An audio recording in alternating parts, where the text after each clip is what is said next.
अस्सलाम वालेकुम जी। आज आपको बताएंगे कि आप किसी भी बुक के ऊपर से कोई भी टेक्स्ट किस तरीके से पढ़ सकते हैं। मिसाल के तौर पर आपको पता है कि उर्दू ज़बान के अंदर जो होती है ना PDF, उसके ऊपर ये नहीं होती कापी आपसे कोई चीज़, और आप उसको पढ़ भी नहीं सकते। ये एक मिसाल दे रहा हूँ मैं आपको, ये देखें यहाँ पे जो उर्दू लिखी है ये कापी नहीं हो सकती, ठीक है।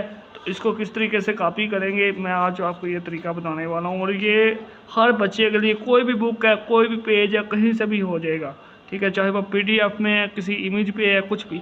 आपने सबसे पहले तो आपने गूगल असिस्टेंट अंदर कर लेना है। अगर आपके पास नहीं है तो उसको जाकर प्ले स्टोर से इंस्टॉल कर लें गूगल असिस्टेंट। उसको एक्टिव करने के बाद आपने यहाँ पे बैक बटन पे प्रेस करके रखना है, ठीक है।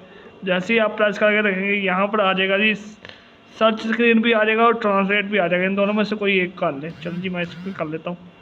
तो ये देखें, ये आ गया। अब यहाँ से आप इसको आराम से जितना चाहे आप इसको ना कॉपी कर सकते हैं।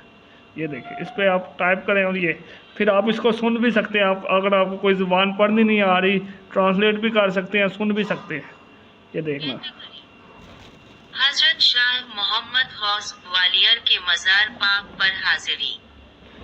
ठीक है। मुर्शिद पाक तो से ये आप इज़हार इधर से रिसर्च भी कर सकते हैं। टिकटॉक पे अक्सर वो वेबसाइट्स वगैरह बताते हैं, तो आप जाके वहाँ पे जो है ना वो कॉपी करने की बजाय यहाँ से आप डायरेक्ट जो है ना इसको सर्च करके देख सकते हैं चीज़ों को। चलो अगली वीडियो में फिर मिलते हैं।